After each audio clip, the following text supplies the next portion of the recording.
10th class trigonometry NCERT exercise 8.2 evaluate solution step by step well explained। इस video के बाद आपको trigonometry बहुत ही आसान लगेगी। तो लेफ्ट सॉल्यूशन 5 cos के 60 डिग्री प्लस 4 sec के 30 डिग्री माइनस 10 के 45 डिग्री होल अपॉन साइन के 30 डिग्री प्लस कोस के 30 डिग्री। 5 सेम कोस के 60 डिग्री का मतलब होता है कोस 60 डिग्री की वैल्यू का स्केयर। 4 सेम सेक्स के 30 डिग्री का मतलब होता है सेक 30 डिग्री की वैल्यू का square. Minus same tan square 45 degree का मतलब होता है टेन 45 डिग्री की वैल्यू का स्केयर। साइंस के 30 डिग्री का मतलब होता है साइन 30 डिग्री की वैल्यू का स्केयर। प्लस सेम कोस के 30 डिग्री का मतलब होता है कोस 30 डिग्री की वैल्यू का स्केयर। और cos 60 degree is equal to sine 30 degree is equal to 1/2 because 60 degree plus 30 degree is equal to 90 degree. Cos 30 degree is equal to √3/2। Cos 30 degree is equal to √3/2 और कोस का reciprocal क्या होता है सेक।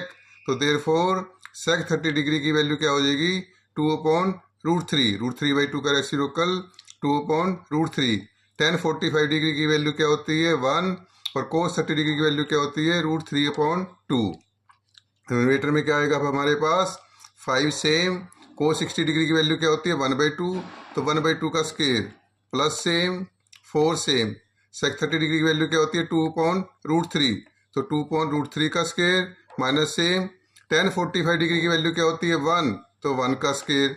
Sign 30 degree की value क्या होती है 1/2 तो 1/2 का स्केयर प्लस सेम कोस 30 डिग्री की वैल्यू क्या होती है √3/2 तो √3/2 का स्केयर।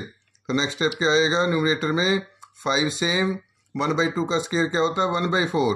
1/2 का स्केयर क्या होता है 1/4 प्लस सेम 4 सेम 2 का स्केयर क्या होता है 4 √3 का स्केयर क्या होता है 3 तो √2/√3 का स्केयर क्या हो जाएगा 4/3। 2/√3 का स्केयर क्या हो जाएगा 4/3 माइनस सेम 1 का स्केयर क्या होता है 1 होल अपॉन 1/2 का स्केयर 1/4। 1/2 का स्केयर 1/4 प्लस सेम √3 का स्केयर क्या होता है 3। √3 का स्केयर क्या होता है 3 2 का स्केयर 4 तो √3/2 का स्केयर क्या हो जाएगा 3/4। नेक्स्ट स्टेप अब न्यूमरेटर में क्या आएगा हमारे पास 5 into 1/4 plus 4 into 4/3 minus 1 whole upon denominator में क्या आएगा हमारे पास अब 1/4 प्लस 3/4। अब नेक्स्ट स्टेप न्यूमरेटर को सोल्व करने से क्या आएगा 5 इंटू 1/4 क्या होता है 5/4। 5 इंटू 1/4 क्या होता है 5/4 प्लस सेम 4 इंटू 4/3 क्या होता है 16/3।